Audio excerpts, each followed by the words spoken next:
Good afternoon, and hope everyone is having a wonderful day. As a quick reminder, this event will be recorded.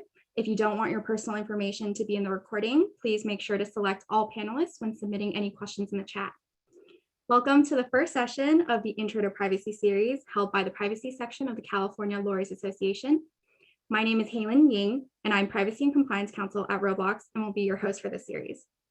The goal of this series is to introduce privacy to those who are interested in dabbling in privacy, curious about the direction of the privacy field, or simply fascinated with how we got to where we are today with all eyes on privacy. We are excited to kick off the Intro to Privacy series with the basics. I'm very honored to welcome Mark Aldrich to walk us through the fundamentals of privacy. Mark has been advising on global privacy issues since 2004, working with companies ranging from startups to those in the Fortune 50. A certified information privacy professional for both the US and Europe, and a zealous advocate of privacy by design, Mark works with product development teams to build hardware, software, services, and solutions which are privacy compliant out of the box. A frequent lecturer and speaker on GDPR and CCPA compliance best practices and strategies, Mark counsels pragmatic end-to-end privacy implementation in all aspects of regulatory compliance, product development, go-to-market, and global expansion strategies. Currently, Mark is Senior Counsel Research and Development at AirBnB, where he leads legal support for Airbnb's product R&D teams. He also serves as Vice Chair for the Privacy Law section of the California Lawyers Association. Mark previously taught comparative US-EU privacy as a guest lecturer at the USC Gold School of Law. If there are any questions during the presentation, please submit them to the chat throughout the event and we will cover as many as we can at the end. A quick disclaimer, the views, thoughts, and opinions expressed in this webinar belong solely to the presenter and not necessarily to the presenter's employer, organization, other group, or individual. With that, it is my pleasure to hand the floor to Mark so he can teach us a little bit about the principles behind privacy and how we evolved from a sectoral approach to protection of personal data to the omnibus approach today. Mark. Thanks, Hailun. Appreciate it. I think you're really overselling it by being very honored, but we'll leave everyone to determine that by the end of the presentation. So welcome, everybody. As Hailun said, the Privacy Law section of the California Lawyers Association, and for those of you who don't know, the California Lawyers Association was formerly known as the voluntary sections of the State Bar of California. And a few years ago, there was a split between the State Bar and or a dispute, I should say, between the State Bar and the legislature that resulted in the separation of the licensure and discipline portion of the State Bar and the voluntary sections. Now, the voluntary sections, which you know is the litigation section, the family law section, the solo and small firm, all of these sections are now in their own independent organization called the California Lawyers Association. So with that, welcome. A little bit about the Privacy Law section itself. The Privacy Law section is brand new. It is because privacy has really permeated every facet of the practice of law and every specialty area in the practice of law. The lawyers in the State Bar and the voluntary sections realized that where the Business Law section had a subcommittee on privacy, the Intellectual Property Law section had a committee on privacy. The Unfair Competition and Antitrust section had also changed their name to privacy, but they were focused more on the enforcement side of privacy. And so because there was a growing recognition that privacy really touched every field of law, then the State Bar, or the California Lawyers Association, created the first new section in the last 35 years and has dedicated it to privacy laws, both in California and around the world. So Hailun and the events committee had a fabulous idea to come up with, given that privacy touches so many different fields, that this was a great opportunity for us to kick off an introduction to privacy for the fundamentals. And there will be a series of webinars that come on after this that will focus on other areas of privacy, but more from the introduction standpoint rather than a deep dive into some nuanced regulatory issues. So I hope you'll stay tuned for all of the webinars in the session. And for now, since you're all here and I'm sure are fascinated with the evolution of privacy laws in California and some of the sexy headlines that have been hitting with fines and investigations and privacy law violations, we thought it'd be a great time to sit down and say, okay, what are we talking about? What's going on?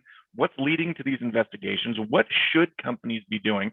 And looking at our registration list, we have a mix of private practice lawyers and in-house lawyers, and also public interest lawyers, and it looks like there are a couple of government lawyers as well. So it's a great mix to get this breakdown into what privacy is and how to start looking at it and understanding it.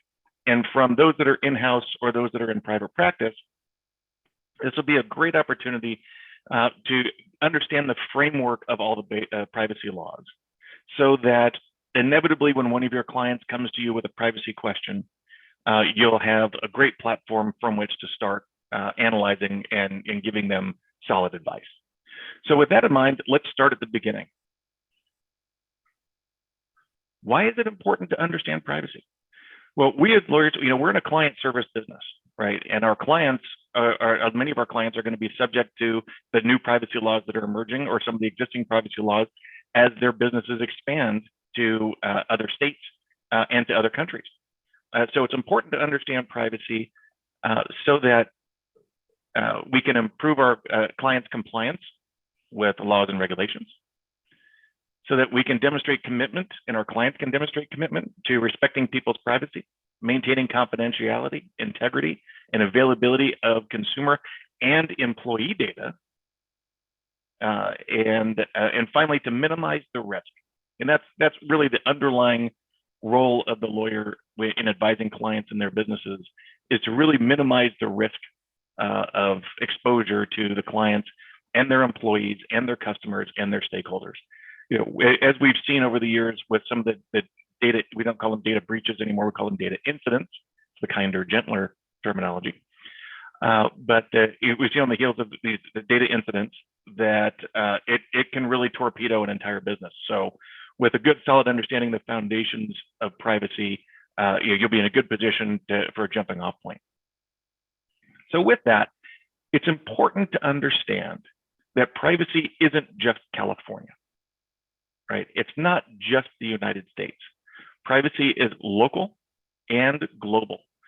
As it stands right now, there are over 130 countries around the world that have passed and are enforcing various versions of privacy laws. And these laws are designed to regulate how personal information is processed. Now, you've heard a lot over the years about the GDPR, the General Data Protection Regulation in Europe, that everyone's been scrambling to comply with if you're doing business there. What you've also, I'm sure, heard is over the last 2 years, the ballot initiative that became the legislature for the California Consumer Privacy Act, and with all its portions that will be interpreted later, we'll say, and then the newest version of the California laws, the California Privacy Reform Act, which was just passed with the last election as a ballot initiative, and will go into effect in the future. So we're going to have some time to figure out what it all means and how to comply with it. But the one thing to understand, and these are the three acronyms, and really privacy is an alphabet soup of acronyms around the world. These three acronyms, GDPR, CCPA, and CPRA. If you get a solid understanding of these three bodies of law and how they work, these three bodies of law are really the underpinning and the foundation for all the emerging privacy laws, certainly coming out in the states around the US. And GDPR in particular, globally is in a lot of jurisdictions being seen as the gold standard for how you protect people's privacy. So with an understanding of GDPR, with CCPA, which some people call GDPR light, and then CPRA, you'll understand whenever your clients are going into a new state, into a new geo, into a new country, the basic framework of all these laws is what is going to inform however the laws are written in all these other countries. So that's why understanding these is going to be very important for us. So now, I'm sure we've all had conversations with our clients of, hey, why is it important for us? Really, I mean, we're a small business, we're a mid-sized business. All of these things that we have to do to comply looks like it's going to be super expensive. And so we're sometimes we can't get through to our clients through logic and reason. Another motivating factor is fear. So client asks, why should we bother with privacy compliance? The FTC and regulators are cracking down, and they realize, because they are political organizations, that they can get great headlines. New York Times, FTC hits Musical.ly. Now, Musical.ly, for those of you who don't know, is owned by a Chinese company called ByteDance, which is also the owner of TikTok, which is, I'm sure, an app that if you have kids, you're certainly aware of. But the FTC went after Musical.ly and hit them with what was at the time a record fine for violations of child privacy laws. Google and the FTC, they had a settlement for a $22.5 million fine when Google just issued code that actually circumvented the Safari browser's privacy protocols. YouTube, speaking of Google, in 2019 was hit with a $170 million fine after violating the COPPA, the Children's Privacy Act. And then the one that if you're an adult in this country and you have a credit card or a social security number, we've all been impacted by this one. Equifax, for their data incident, data breach, was fined by the FTC $575 million. And with the remedial measures that they were ordered to comply with and provide to their subscribers, that fine could go as high as $700,000 or $700 million, excuse me. And for anyone who was paying attention in 2019, the eye-opening one, FTC in 2019 imposed a $5 billion penalty against Facebook, and through a consent decree, required significant changes to, and these are important terms, and we're going to talk about these later, to their accountability and transparency processes. Again, we'll talk about those in a few minutes. But $5 billion for a company like Facebook, that's not really impactful for a company that's worth close to $1 trillion. So even when you see these, clients are going to say, hey, I'm not $1 trillion company. I'm not $100 million company. These guys, these are the big boys. They're the ones that are playing on a global stage. They're the ones that the FTC is really focused on right now. So why should I care? We're not going to be on their radar. But it's important that they do care, because one of the things that is coming out in these new laws that are emerging is that all of the fines that are going to be levied by the state attorneys general and in a lot of other jurisdictions, the fine payments themselves will start going to fund the watchdog's operations. So think about that. The big fines, the splashy fines that the California AG will start going after, that the data protection authorities in Europe have gone after, these big fines will then go into their own coffers. They could then use those fines to hire more investigators and issue more fines and collect more money, which can hire more lawyers and more investigators. So this is a self-fulfilling prophecy, and it will self-populate the investigatory and legal arms of all of these regulatory agencies, so that they can come down to the mom and pops, who are, at least those who are subject to the law, to the mid cap, to the small cap, and really have a comprehensive monitoring and enforcement base. It's going to take some time to get there, certainly. But why should small and emerging growth companies pay attention to things now? It's going to cost them a lot less to start getting in compliance today than it will 3, 4, 5, 6 years from now, when the DOJ or a state attorney general or 3 are on their heels. So with that in mind, let's go back to the beginning. What is data privacy? Yeah, it's very helpful to think about all this in the concept of a data lifecycle, right? We have our customer or our clients who are collecting data and what they do with it once they collect it. And so if you think about it from the point of collection to the point of destruction, everything that happens with that consumer data within your client company's business, that's what data privacy is about. So when you talk about collection, as lawyers, we may be asked to determine whether it's appropriate for our clients to be collecting or handling or processing personal information, whether they have sufficient privacy policies in place, what they need to do to protect it. Because once you have it, and we've seen from these data incidents, from Target, from others who, hundreds of thousands to millions of consumer data are being taken and accessed.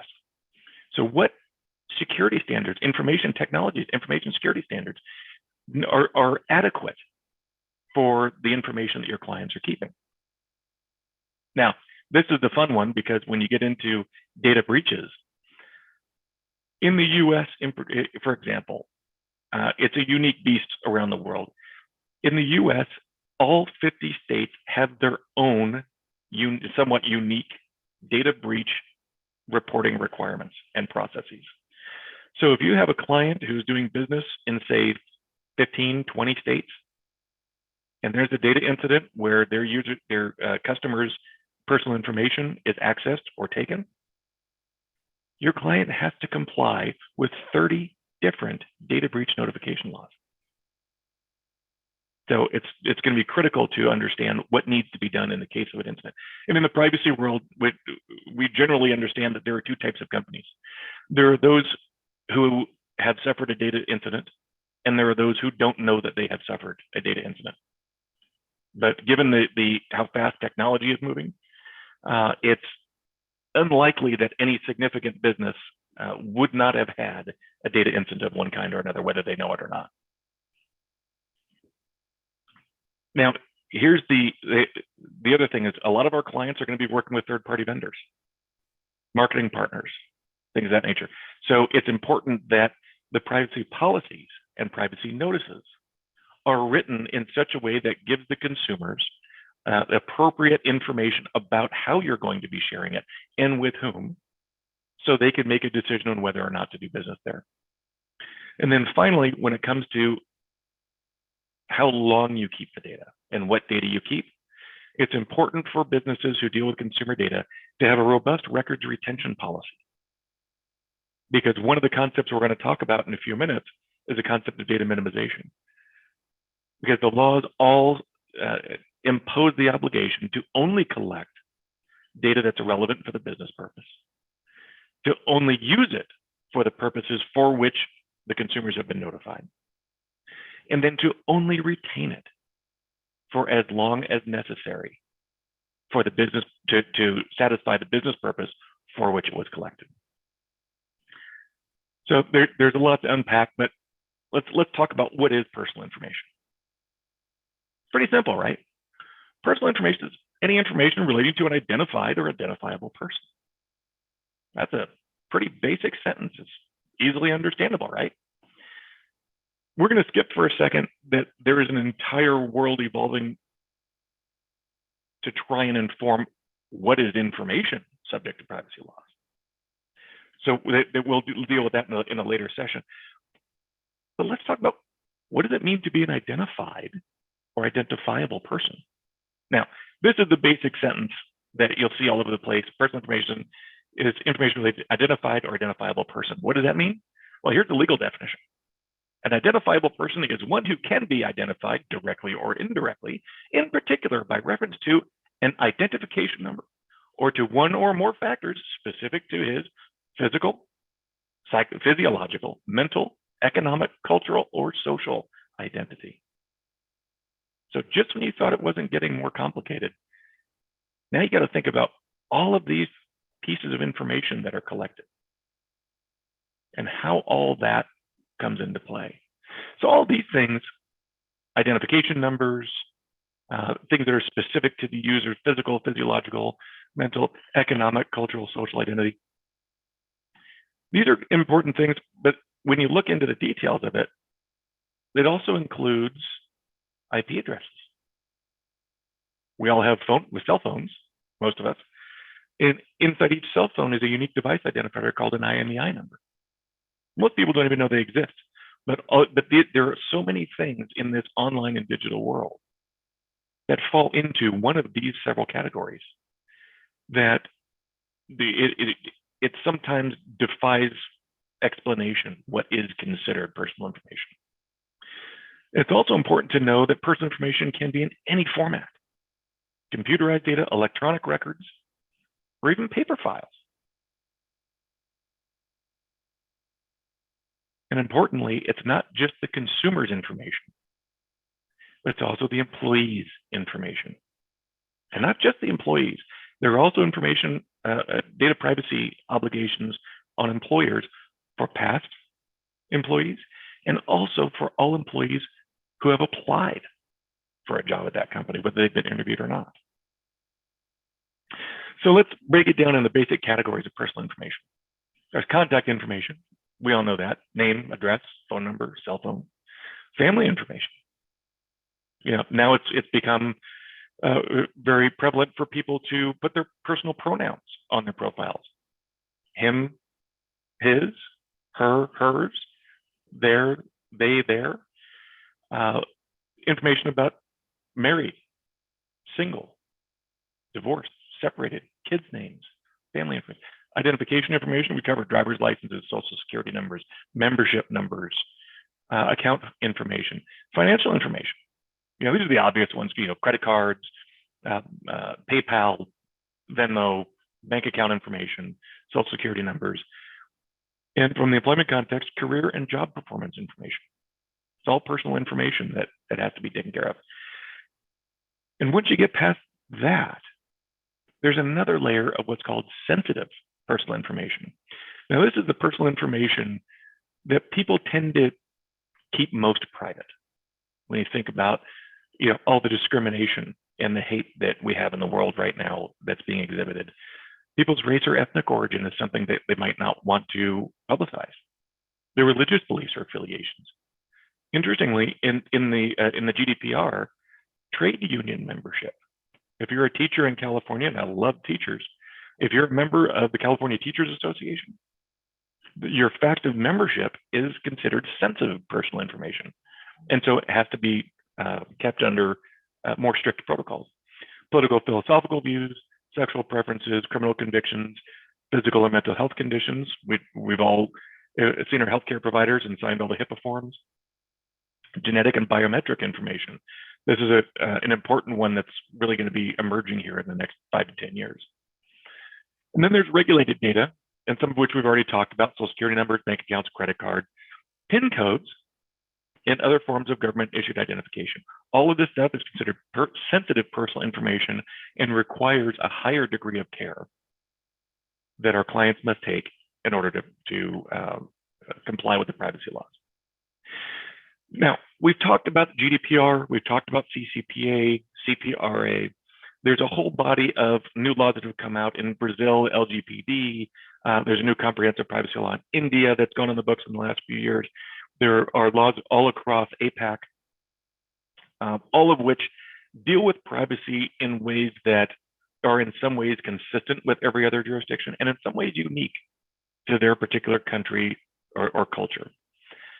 But the best part about it is that every privacy law in the world is generally based on what we call the Fair Information Privacy Principles, FIPP. Now, most people only look at 8 different types of fair information privacy principles. I like balance, and so we figured, okay, let's do 12, right? So we're going to go through these quickly, and so you can get a flavor for all 12 of these things that we all have to have at least a baseline understanding of so we can communicate with our clients. So let's talk about them. So we'll start at the top with transparency. What is transparency? What's the concept of it? Transparency is the concept that companies at or before the time they collect personal data, they have to be open and honest about how the data is collected, what data is collected, how the company is going to use it, what third parties are going to access to it, are going to have access to it, and why they're collecting it. Is it just to facilitate a transaction? Is it to get marketing information? The how is almost as important as the why. And then, so that's transparency. So think of it in before a consumer gives our clients' companies their personal information, there has to be a clear and transparent communication to them about why their information is being collected, what it is, and how it's being used. So not only that, but the information has to be collected for a legitimate business purpose. Now, that's a particular key phrase that first came up in GDPR. But what it means is that the companies can only use the personal information that's collected for specified, we talked about that in transparency, fair, and lawful purposes. Now, these are a couple new factors we have in here. We can be specific, because I'm guessing if we were in a room right now and I asked who has actually read the privacy notice for their Gmail account, I'm going to guess that we're going to get about 3 or 4 people out of a room of 120. The legislators and the lawmakers in other countries, they recognize that most people, if they were going to read some of the early privacy notices, they were written by lawyers for lawyers. Most of them weren't understandable by the average person. And so the regulators started coming out and saying, hey, you can't write in legalese. You got to write in ways that people can understand.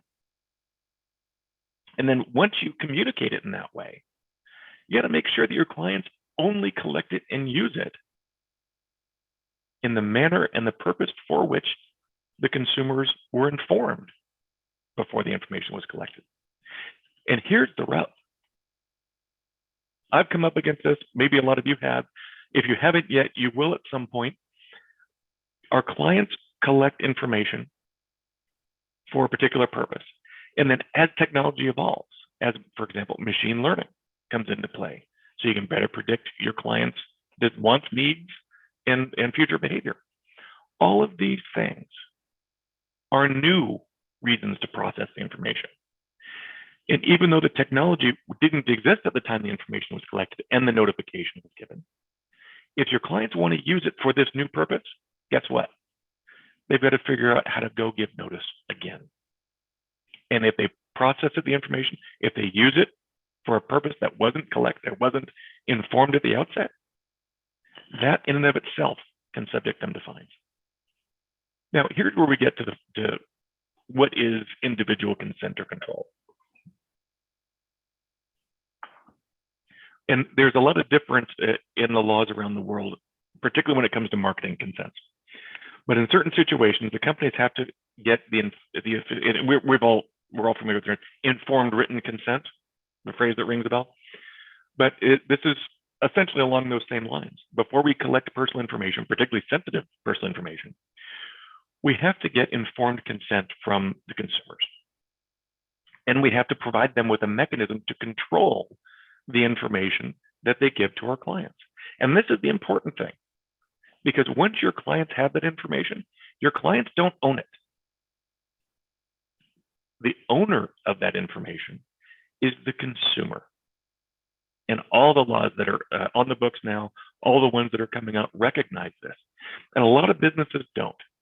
So it's important to make sure your clients understand that just because they have control of all of this personal information, they don't actually own it. And the individuals, the consumers, have to have control over if the information is given, how it's given, for how long it's retained, and the purposes for which it can be used. There are some laws, for example, when you're dealing with sensitive personal information, that require what's called explicit consent. So it can't just be, we're collecting all this information to process these transactions and to better your relationship with our company X. If you're collecting sensitive personal information, you have to get explicit consent. It has to be very specific as to what pieces of information are being collected, how it's being collected, how it's being used, and if there are any third parties that will have access to it, what those third parties will have access to and what they can do with it. And in some jurisdictions, and I'm sure you've all seen the cookie banners that are now coming up all over the internet. And for under CCPA, the marketing consent, there's a concept of companies needing to give the consumers the option to opt in or opt out. And how that opt in, opt out is delivered and managed by the consumer, That's one thing that varies from jurisdiction to jurisdiction. For example, in California and the US in general, you can have, do you want to receive marketing communications from company X? And in a lot of jurisdictions, you can have that box yes pre-ticked. Under GDPR, you can't. So it's important to understand these distinctions, that this is one thing that changes from geography to geography. Now, we talked about data minimization a little earlier, and this is a very important concept. I don't know how many of you have had the conversation with your clients about the data that they want to collect. And because I've asked the question of clients over the years, and so what do you want to collect? I said, well, everything. Okay, how long do you want to hold it? Well, forever. Okay, why? Man, storage is cheap these days. Boy, that's the wrong answer. Everyone knows storage is cheap. Everyone knows it doesn't cost anything to house gigabytes of data anymore. But the laws specifically say you can only collect what information is adequate and relevant to the purpose for which you are collecting the data. So you can't just collect it all, and you can't just hold it forever.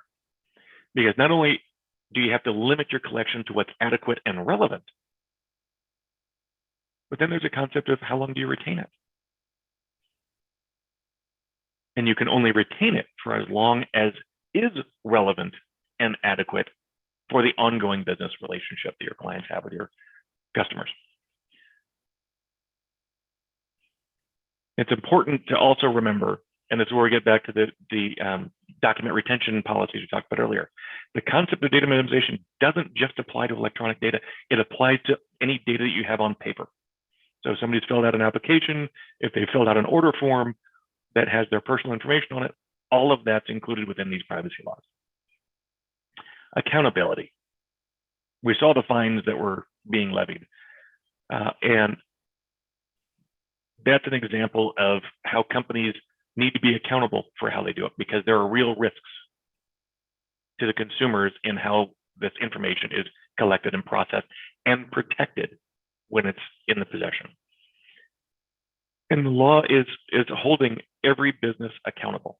And it's important to understand that most of these laws now are not just holding the business who collected the information accountable, but if there's a third-party vendor who is processing orders, payment processing, for example, and that information is being sent to a third party, the company who collected it is also jointly and severally liable for any privacy violations done by the vendor. So you have to have procedures in place to demonstrate compliance, maintaining records, so that when a watchdog comes knocking, it can all be, you can all just show them how your clients manage all this stuff. Then we get to retention and deletion. We've talked about this before, only so long as it's necessary. And every reason, and this is, some of the laws are saying, every reasonable step should be taken to delete or rectify inaccurate data.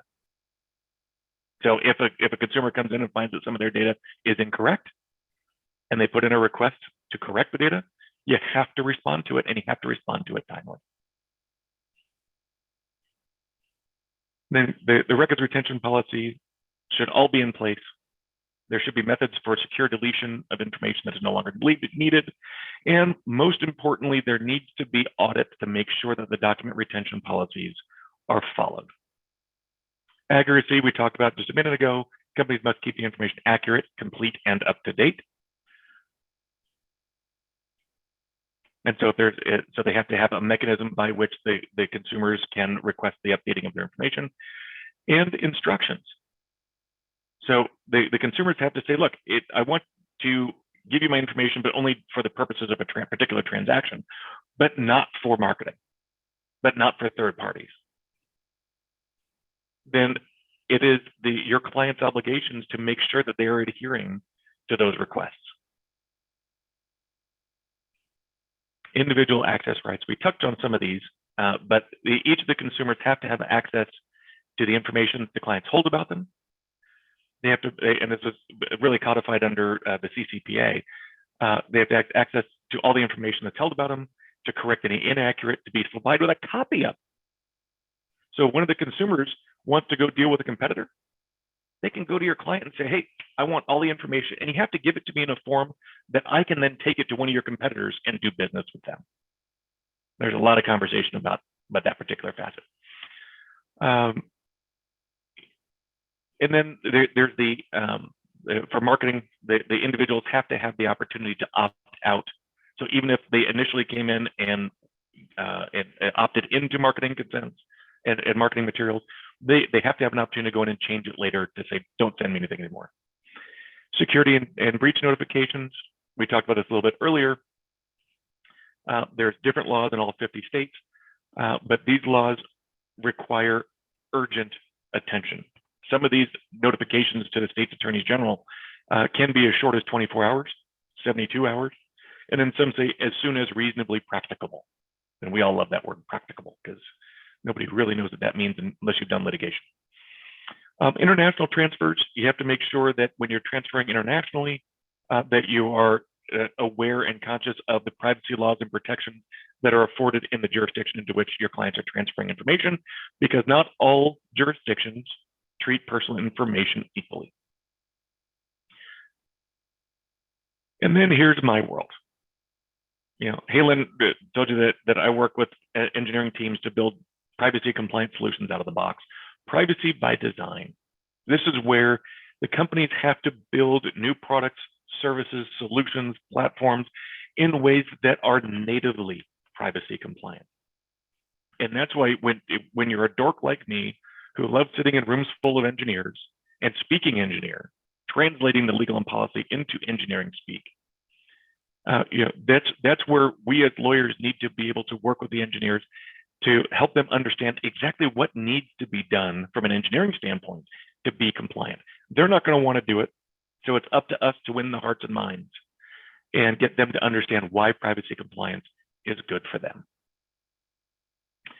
So with the fair information privacy principles in mind, we're going to do a quick tour around the world and talk about some of the differences between the laws. As we talked about at the outset, privacy is both local and global. With 130 countries and counting that have privacy laws on the books, they generally follow one of these four models: co-regulatory, comprehensive, sectoral, and self-regulatory, which is what I call the fox watching the hen house model. So let's talk about the different privacy laws. So we have the co-regulatory model, which looks just like this. Industry organizations and governments get together, sit in a sandbox, and work together to come up with what makes sense.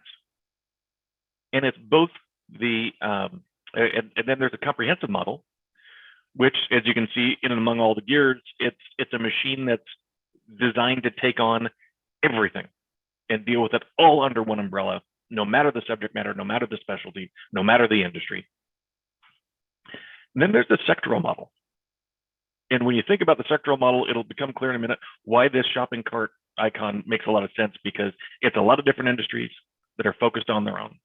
So the co-regulatory is both the legislators and the industry professionals get together to write the laws, and the government and industry both share responsibility for enforcing the laws.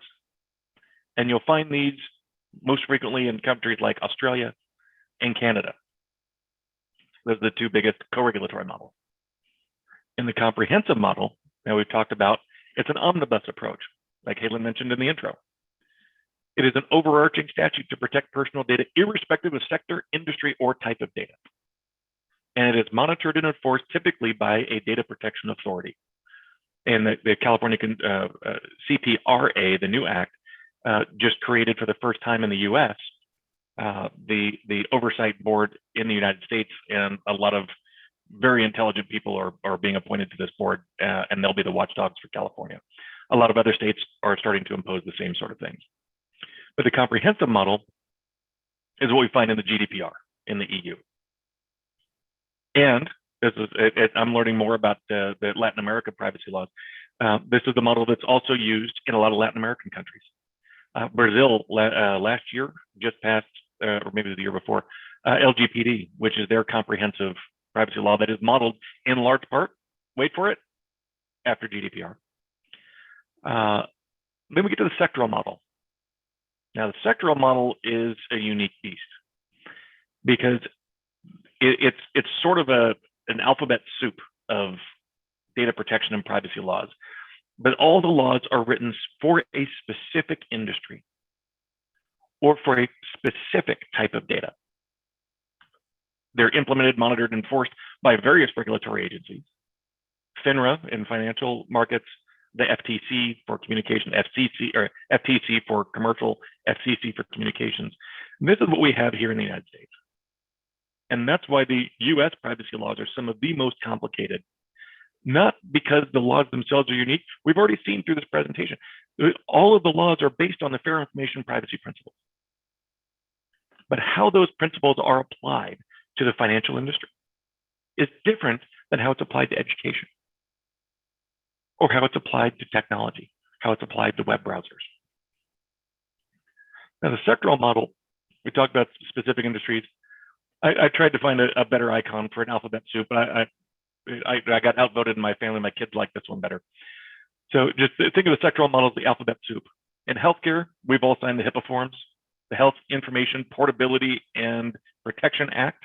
It's always a mouthful. In the financial sector, we have the Fair Credit Reporting Act, the Fair Debt Collection Act, Dodd-Frank, Gramm-Leach-Bliley, Right to Privacy, et cetera, et cetera. And one of the newer ones, the Know Your Customer, what's also known as Know Your Depositor, for banks, they have to report to Internal Revenue information about their depositors, particularly for international transactions. Telecommunications, we've seen the Stored Communications Act, the Electronic Communications Privacy Act, Telecommunications Act. Online, CAN spam, for all the email spam, COPA, Children's Online Privacy Protection Act. Education has FERPA, which is fun to say, but it's also a unique set of privacy laws that's just for education. And then in the employment, this is where it gets interesting, because in employment context, the Fair Credit Reporting Act and the Fair and Accurate Credit Transactions Act, which you would think are both financial acts, which they are, they also inform significantly how employers have to deal with employee information.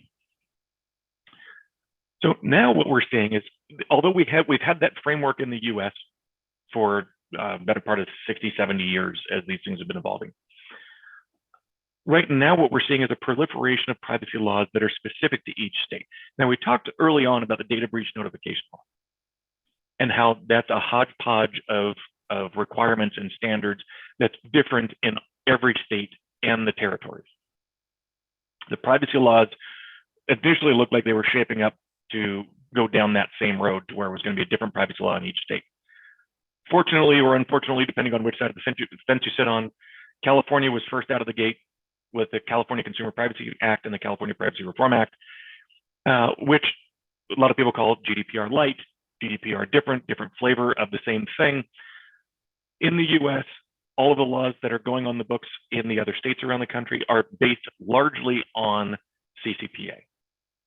So it's very important to understand what CCPA is. Now, CCPA, look into the history of it. We won't go into the detail of it here. There'll be another section that'll do a deep dive on CCPA. The CCPA is great. It also has faults and problems that will continue to be resolved over the years. The newest state to jump on the wagon is Virginia. The Virginia Consumer Data Privacy Act, if I'm remembering this correctly, was just passed, I think it was last year or late 2019, I think it was last year. So now this is the second state with laws on the books. What's coming next? 5 years ago, there wasn't a state in the union that was even considering a comprehensive privacy law for their particular state. Now, only 13, if I counted correctly, only 13 states in the union don't have some sort of comprehensive privacy law working their way through the state legislatures. So just when you think you've got a handle on GDPR, CCPA, and your clients' businesses start growing and expanding across the country, you're going to end up with privacy laws that your clients are going to have to comply with, and eventually it'll be all 50 states. Because the only way to do that, to avoid that, is to have an overarching federal privacy law. And so we've seen the state by state federal privacy law. They've been talking about it for a long time. They've been working on it for a long time. At the end of the day, there's, and this is my personal opinion, and this isn't one side or the other, but there's a fundamental hurdle that is going to be very difficult for our Congress, no matter its formation, to overcome. The Republicans typically do not want a comprehensive privacy law that allows a private right of action, whereas the Democrats will only support a comprehensive privacy law that allows a private right of action. So regardless of how well they can align on everything else for a comprehensive privacy law for the United States, until they can overcome that hurdle, it's going to be very difficult to get anything through Congress. And then we've seen the global proliferation. There's 130 countries that have some form of privacy laws in the books. These laws are being updated constantly. They're being amended constantly.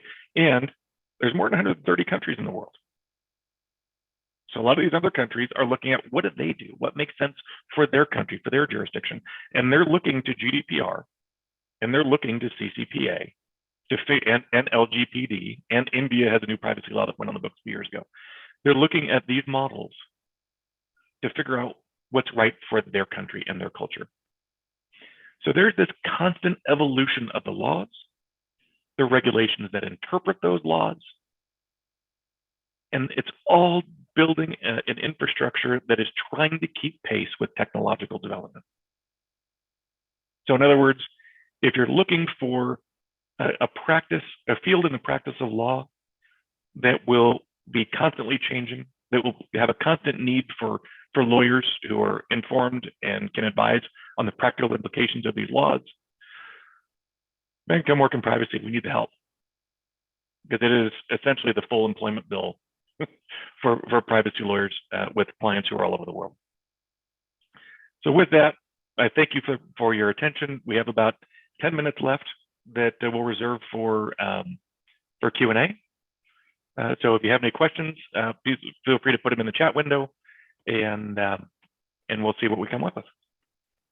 So Mark, the first question, as more and more states in the US come up with their own variation of privacy laws, does that mean we will ultimately have 50 states with 50 variations of privacy regulations like we do with breach requirements?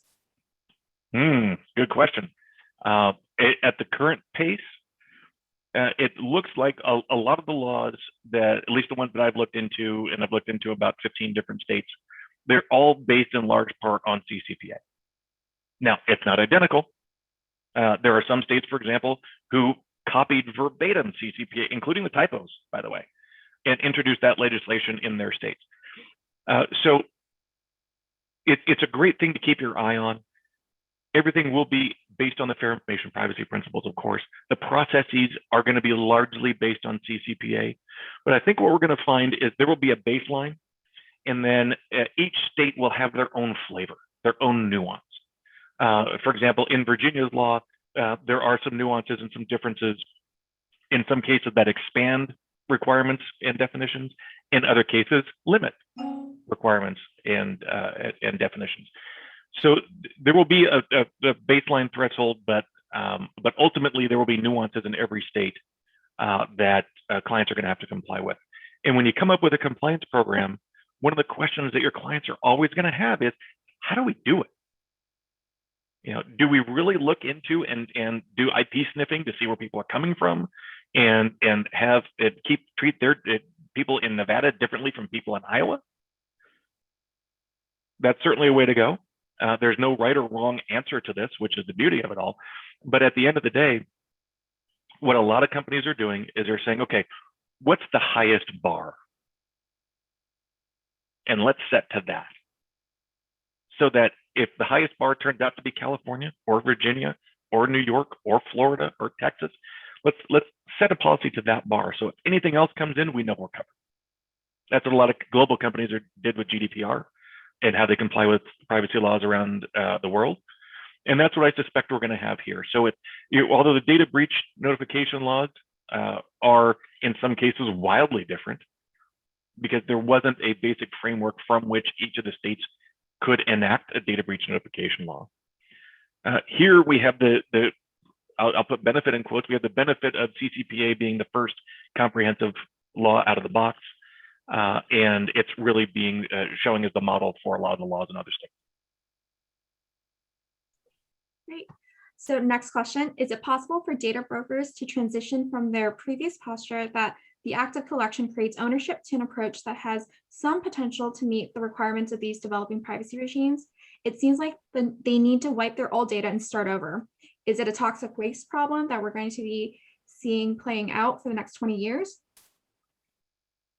Let me, that's a lot to unpack there. So let me look at is it possible for data brokers to transition from their previous posture that the act of collection creates ownership? Well, so here's the first problem with the question, Jonathan. Not that it's a problem question, but the concept that data brokers' belief that they own the data of consumers, that's a false belief. What has become clear is that there isn't a jurisdiction in the world, at least that I'm aware of. I haven't looked at all 130 laws, but there isn't a jurisdiction in the world that that believes that possession equates to ownership. All the laws that I've reviewed talk about the owner of the data is the consumer about whom the data is collected. So the answer to your first question is yes, they need to transition from their previous posture that the act of collection creates ownership, because the laws that are coming out, and I think the enforcement actions that are coming out, and what we've seen under GDPR, for example, a lot of the regulations that are issued by the data protection authorities are making clear that the only owner of the data is the consumer themselves. Now, it seems like they need to wipe their old data and start over. Well, this is an interesting problem because remember we talked earlier about notice and consent, and so in that clear and adequate notice, it has to inform the consumer the purposes for which the data is being collected. And if a different reason to use the data is being envisioned, and that's different than the reason that was communicated to the consumer as the information was being collected, then yes, in some cases, they may have to go back and seek consent. And it may not be, depending on the situation, you're gonna have to check with your privacy professionals for your particular situation, your client's particular situation. But there may be situations where you may not have to delete the data, but you may just have to go get additional consents from the users. There's a bunch of different mechanisms to do that. And it also depends on the jurisdiction of where the users are coming from as to what requirements are there. So yes, if there is a new processing activity that wasn't in the initial disclosure to the consumer, then the chances are your client's going to have to seek that additional consent, or at least provide additional notice that and an opportunity to opt out of that new processing activity. Thanks, Mark. So next question, have you seen any differences in outcomes, protections for customers in jurisdictions in the US and elsewhere where with statutes that have private rights of action versus those that don't? Another great question. This private rights of action are one of the most hotly contested and debated facets of these new privacy laws. The short answer to the question is a lot of the laws haven't been on the books long enough to allow for private rights of action to make their way through the judiciary. There are some cases that are going through now. There are some cases that are up on appeal. I read somewhere, and I could be wrong on this, but I think the Supreme Court has recently taken one up. But you got to remember, in California, we have the 17200 statutes, Business Professional Code Section 17200, which is the private attorney general statute. So, and under the 17200, and this is an interesting debate that's going on right now. If a privacy violation can be styled as anti-competitive behavior, then there's a lot of creative plaintiffs lawyers right now, and I hope I'm not giving anyone any ideas, who are actually filing 17200 actions as anti-competitive behavior for privacy violations. And there's a question that's coming up in all the states that are debating this right now on whether or not that should be permitted, or whether because the crux of the case is in privacy, then it has to follow under the enforcement has to follow under the privacy law. So there's a lot of creative ways that are coming out to deal with that. But the short answer to your question is there haven't been a lot of private rights of action cases that have filtered through the judiciary yet. to really know how effective or impactful they're going to be. There are a lot that are being filed, to be sure. Next question, is there a minimum size income threshold for smaller companies before these laws apply? Yeah, so John, I'm without getting into the specifics, I'm going to encourage you to take a look at CCPA. There is a very well-defined threshold, and it's both in the number of records that are held, the size of the business, the revenue that's generated, if there's any sale of personal information for marketing purposes. But it's a pretty finite and well-defined definition for who's obligated to comply with CCPA and CPRA and GDPR and the other states as well. And we'll try to tackle the last two questions. If privacy is a property right, then do we really need a specific private right of action? It seems like there's a legal back and forth between those trying to use legislation as a shield and those trying to meet consumer expectations. Is this a fair assessment? Another good question, Jonathan. Privacy is a property right. Do we need a specific private right of action? Well, I think you're going to find that the answer to that question is going to vary on depending on who it is you're asking. As I mentioned before, and I don't want to delve into the politics of it, but there are advocates who believe that a private right of action is essential to efficient enforcement of the laws.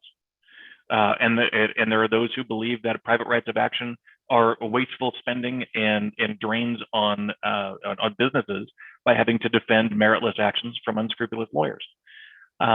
Both arguments have their merits. Both arguments have their detractors.